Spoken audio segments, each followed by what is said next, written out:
नमस्कार। आप सुन रहे हैं द बॉलीवुड रेडियो और मैं हूं आपके साथ आकाश। दोस्तों, आज के इस पॉडकास्ट में हम बात करेंगे फिल्म शान की। एक ऐसी फिल्म जिसे शोले की टक्कर में बनाया गया था, लेकिन ये फिल्म शोले का बाल भी नहीं पकड़ सकी। मशहूर फिल्म मेकर रमेश सिप्पी के निर्देशन में बनी शोले की गिनती आज भी भारतीय सिनेमा की सबसे बड़ी और कामयाब फिल्मों में होती है। अगर आप हिंदी फिल्म इंडस्ट्री के इतिहास का अध्ययन करें तो आपको शोले से पहले का सिनेमा और शोले के बाद का सिनेमा इस तरीके से आपको अध्ययन करना पड़ेगा, यानी कि एक मील के पत्थर का काम फिल्म शोले ने किया। और इस फिल्म ने रिलीज के बाद बॉक्स ऑफिस पर कमाई के मामले में तो सभी रिकॉर्ड तोड़े ही। शोले में धर्मेंद्र और अमिताभ बच्चन की जोड़ी छा गई थी। उन्होंने जय और वीरू के किरदारों में ऑडियंस के दिलों में एक ऐसी खास जगह बनाई जो आज 50 साल बाद भी वैसी की वैसी है। शोले की कामयाबी के बाद रमेश सिप्पी ने एक ऐसी मल्टी स्टारर फिल्म बनाई जो बॉक्स ऑफिस पर तो पिट गई, लेकिन कल्ट क्लासिक का टैग इस फिल्म ने अपने नाम कर लिया। शान साल 1980 में रिलीज हुई इस फिल्म में 8 बड़े सितारों ने एक साथ काम किया। सुनील दत्त, अमिताभ बच्चन, शशि कपूर, शत्रुघ्न सिन्हा, राखी गुलजार, परवीन बॉबी, बिंदिया गोस्वामी, जॉनी वॉकर, कुलभूषण खरबंदा। शान में कुलभूषण खरबंदा ने विलेन बनकर तहलका मचा दिया था। अगर आपको शाकाल का वो चेहरा याद हो तो आप भी एक बार खौफ में आ जाएंगे। और रमेश सिप्पी ने कुछ ऐसा ही सोचा था, एक तरफ गब्बर और ठीक उलट शाकाल। उन्होंने शाकाल की भूमिका निभाई जिसे आज भी मशहूर विलेन के तौर पर याद किया जाता है। शान उस जमाने में सबसे महंगी फिल्म थी।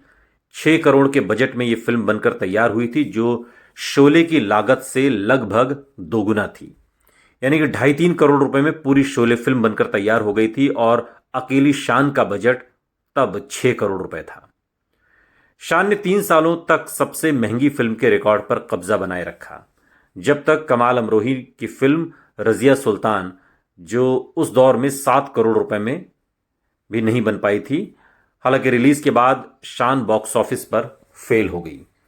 शान बुरी तरह फेल हुई और बताया जाता है कि फिल्म ने बॉक्स ऑफिस पर अच्छी शुरुआत की थी, लेकिन नेगेटिव रिव्यूज और बैड वर्ड ऑफ माउथ की वजह से कलेक्शन पर बहुत बुरा असर पड़ा। अमिताभ बच्चन और शशि कपूर की शान बॉक्स ऑफिस पर भले नाकामयाब रही, लेकिन इस फिल्म ने बॉलीवुड पर गहरा प्रभाव छोड़ा। फिल्म में कुलभूषण खरबंदा का किरदार शाकाल हिंदी सिनेमा के मोस्ट पॉपुलर विलेंस की लिस्ट में शुमार है। इस फिल्म को वैसी ही पॉपुलैरिटी मिली जैसी शोले में गब्बर सिंह को मिली थी।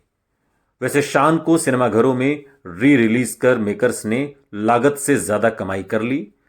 फिल्म का अगर फाइनल टोटल कलेक्शन देखें तो 8 करोड़ रुपए रहा और 80-90 के दशक में जब फिल्म टीवी पर आई तब भी यह फिल्म कल्ट क्लासिक बन गई। लेकिन एक बात लोगों के मन में हमेशा घर करती रही कि आखिर वो कौन कौन सी वजह थी जिसकी वजह से यह फिल्म फ्लॉप हो गई। शान 1980 की ऐसी फिल्म जो सितारों से भरी हुई थी, 6 करोड़ के भारी भरकम बजट के साथ आई थी, लेकिन फिर भी कमाल नहीं दिखा पाई। रमेश सिप्पी ने शान बनाने में शोले जैसी सफलता दोबारा पाने की कोशिश की थी, जो दर्शकों के मन में बहुत उच्च मानक स्थापित कर गई, क्योंकि तुलना शोले से होने लगी। और इसी वजह से जब फिल्म उम्मीदों को पूरा नहीं कर पाई तो निराशा में बदल गई।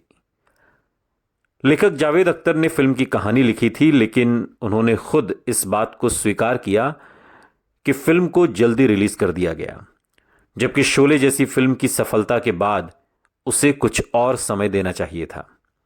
कहानी में जो इमोशंस और यथार्थवाद शोले में था वो शान में दिख ही नहीं पाया।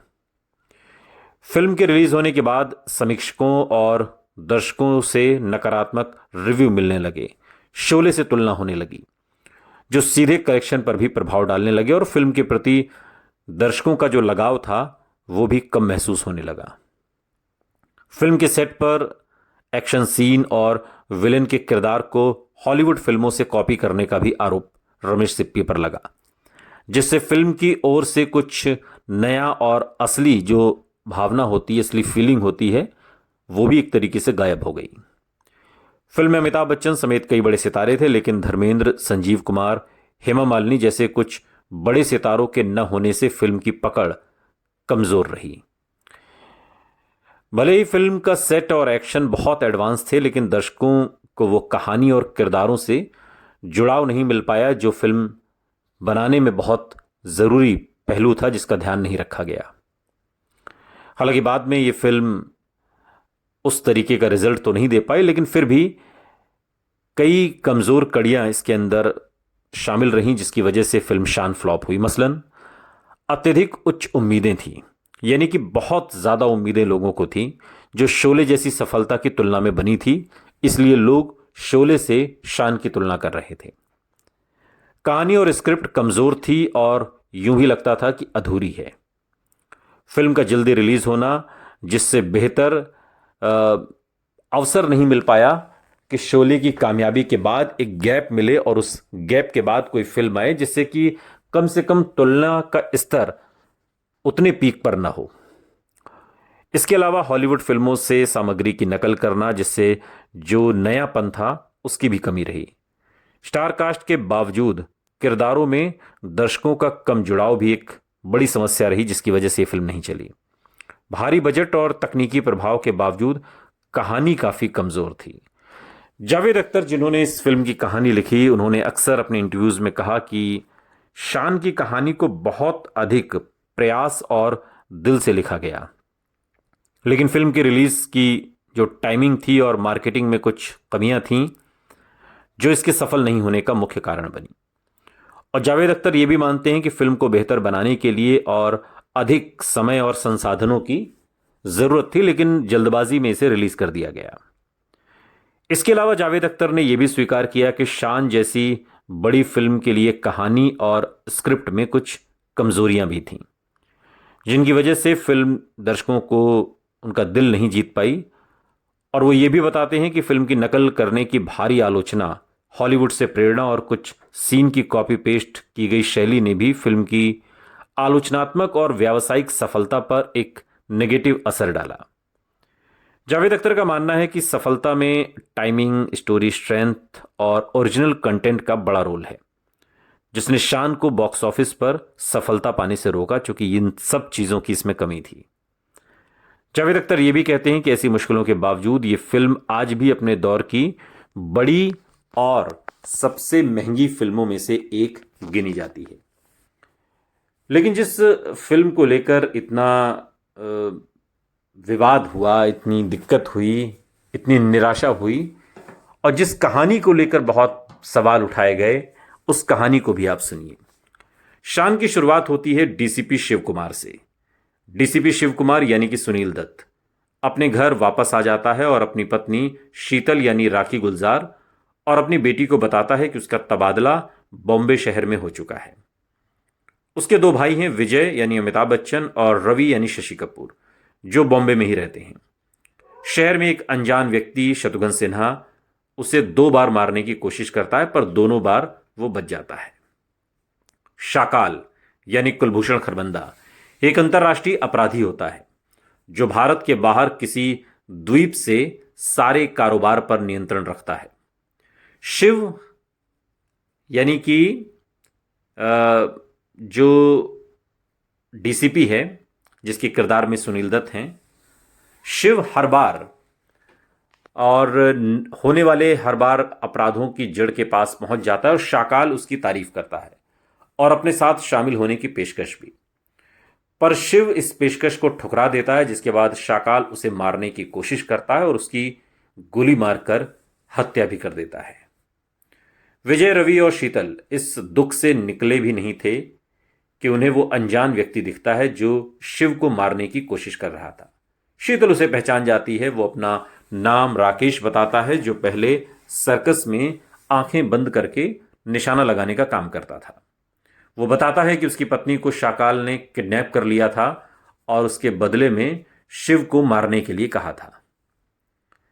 राकेश अपनी गलती मानता है और कहता है कि उसने 2 बार मारने की कोशिश की थी, पर वो जानबूझकर उसने शिव को नहीं मारा, ताकि उसकी पत्नी को बचाने के लिए उसे कुछ समय और मिल जाए। लेकिन शाकाल को जब यह पता चला कि उसने उसकी पत्नी की हत्या कर दी है, राकेश उनसे साथ काम कर शाकाल को मिटाने के मकसद में एक तरीके से शरीक हो जाता है। अब वो तीनों अब्दुल, यानी जिसके किरदार में मजहर खान हैं, अब्दुल की मदद से शाकाल के गोदाम को उड़ा देते हैं। शाकाल को जब ये पता चलता है कि वो अपने आदमियों से अब्दुल को मरवा देता है और शीतल का अपहरण कर उसे भी अपने द्वीप पर ले आता है, जिस टापू पर वो रहता है। विजय, रवि और राकेश को पता चलता है कि शीतल को कभी भी वो मार सकता है, पर शाकाल के द्वीप का उसके पास कोई सुराग तक नहीं है। जगमोहन, जो अपने शाकाल के लिए काम करता है, वो उनकी मदद करता है और वो लोग शाकाल के अड्डे तक आ जाते हैं। वो लोग गाना बजाने वाली मंडली के रूप में द्वीप में आते हैं और उन्हें पता चलता है कि जगमोहन ने झूठ कहा था और ये उसकी और शाकाल की चाल थी। उन सभी को बंदी बना लिया जाता है। वो लोग एक दूसरे की मदद से भागने में कामयाब हो जाते हैं और शाकाल को भी बंदी बना लेते हैं। बाद में वो लोग हेलीकॉप्टर की मदद से वहां से सुरक्षित बाहर निकल आते हैं। इस तरीके से इस पूरी फिल्म की कहानी को बुना गया, लेकिन ये कहानी लोगों को पसंद नहीं आई। लोगों ने निराशा जताई और थिएटर तक नहीं पहुंचे। जो पहुंचे वो दोबारा नहीं आए और एक बड़े बजट की फिल्म औंधे मुंह गिर गई।